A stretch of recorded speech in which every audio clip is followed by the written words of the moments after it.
Hello and welcome back to my channel. For this card, I am doing a different Distress Oxide ink blend than I've done before, and I'm using Black Soot, Villainous Potion, Milled Lavender, and Tea Dye. This was something that I had found on Pinterest. It was just a generic color palette that I kind of liked the look of, and I realized that I don't use a lot of purple in my crafting. I like purple, but I just, for some reason, don't tend to gravitate towards it when I craft. I decided to keep this blend very simple. I just started out with my lightest colors at the bottom and then moved my way to the top. And for anyone who is not familiar with Distress Oxide ink blending or any ink blending, it's best to start off the edge of your paper so that you don't get those like harsh circles and like blending tool shapes.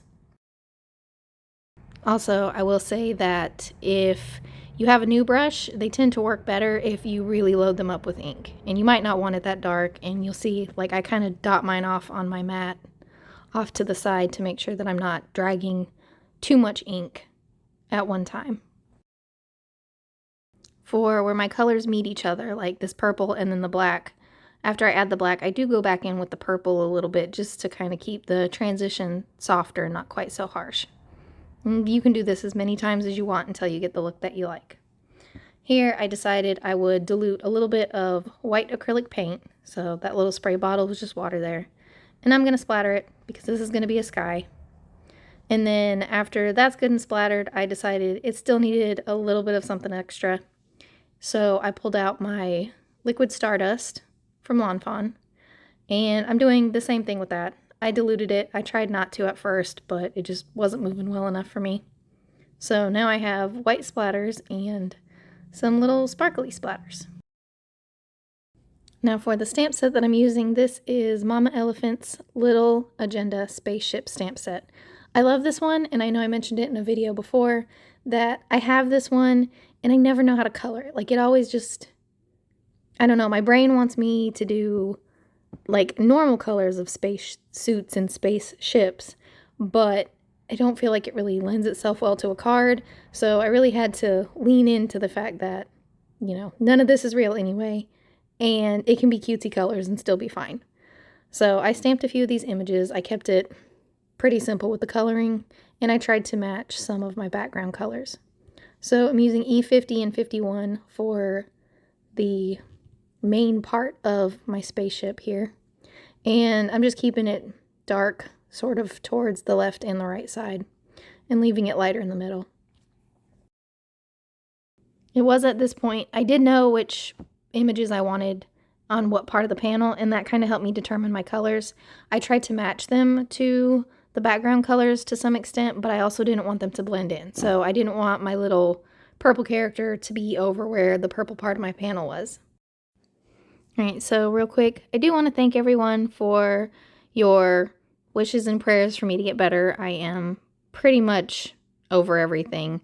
I am breathing a whole lot better now. I'm just currently annoyed by the fact that I cannot clear my throat, but that's a whole lot better than not being able to breathe.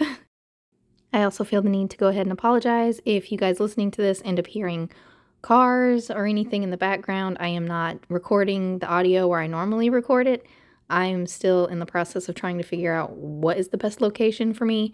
I live right off of a highway, so the road sounds get very loud. There's also dogs and roosters and ducks, and so I've just got a lot of noise around me all the time.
And here I decided that I wanted to add a moon, so I have this circle that I am partially die cutting from a panel that I had also used the same die for my main panel.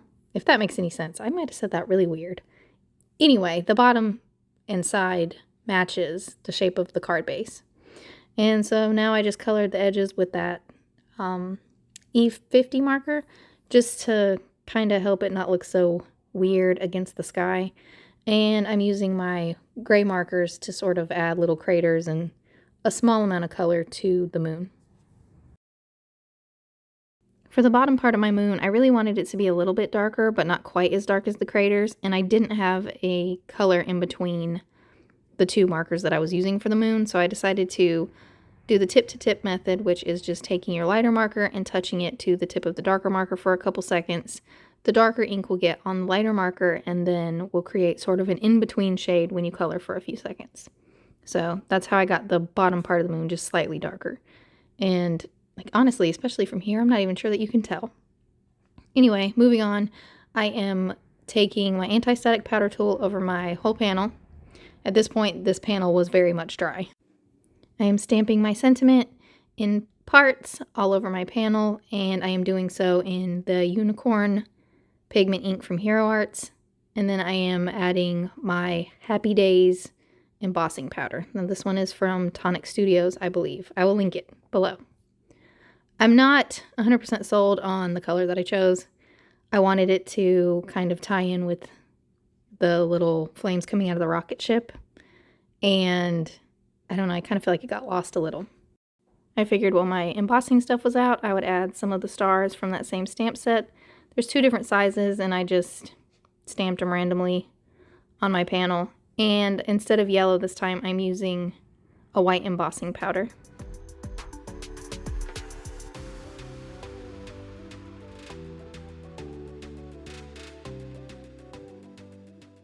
To finish off my sentiment, I have these little die cut letters to spell out the word blast, and I am taking the same yellow markers that I used to color in the flames for my rocket ship, and I'm just coloring them in darkest yellow at the top and lightest yellow at the bottom, just for a little bit of color variation.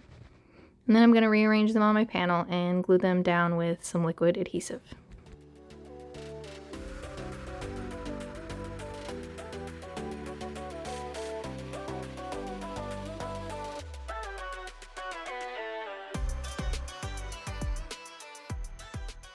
Now, because you can see through the helmets on the little critters and in the little rocket ship window, I decided to try to find colors of Copics that closely matched my background colors. And I'm just coloring in the helmets and the spaceship window. These aren't perfect, but it's close enough that I don't really think it's super in your face and obvious that it's different. You can also use the same technique to color in the white border around your die cut images. For this particular card, I was not worried about that, as I knew I would be adding more white later and it would just tie it all in together.